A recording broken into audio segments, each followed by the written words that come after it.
I think it's worth saying something that I noticed, and I've noticed in the past few games with post-match interviews with opposition players and managers. There's this point and then there's one other I want to make, but we know we're shite now.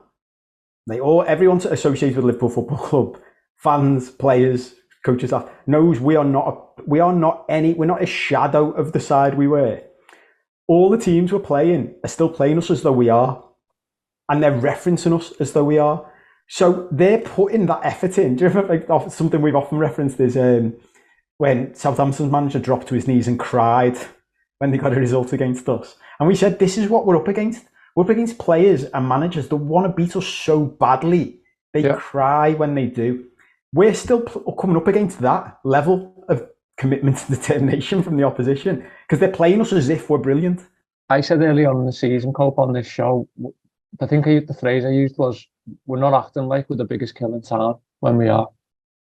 Exactly. But they're still acting like we are. So we've got this double-headed problem. Because we're this big boy coming to town. They're playing us like we're the big boy, and we're like, oh no, we're not like that anymore. So we're fucked on that level.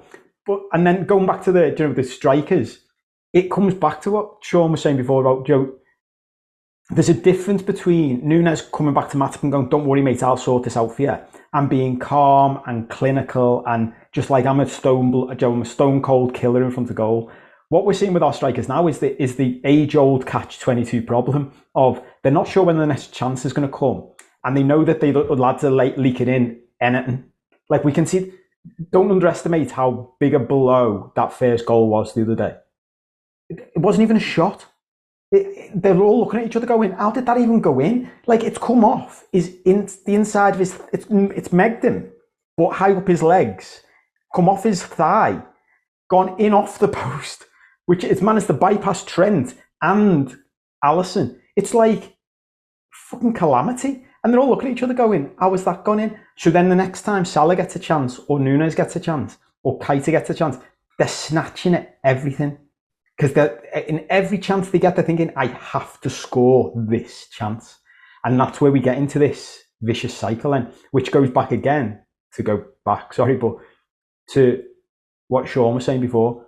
Klopp will be best, and I think that is where he's done them a massive disservice. He'd have been better after the last couple of games saying to them, we're going to play the same for 5 games, and our aim in every game is a clean sheet. That's it. Because ironically and counterintuitively, just saying to everyone, we're going to start consistently being solid and keeping clean sheets, which is where go back to when he started the whole thing years ago. It then gives the forwards more confidence. It lets the forwards relax a little bit. So next time they get a chance, they think, well, if I miss this, it's okay, because the boss said, this is all about keeping a clean sheet today. YouTube, press the button, become a member of the Anfield Wrap from the heart of the city of Liverpool. The best way to enjoy all your Liverpool-based videos, everything you need, every single day. It is the Anfield Wrap.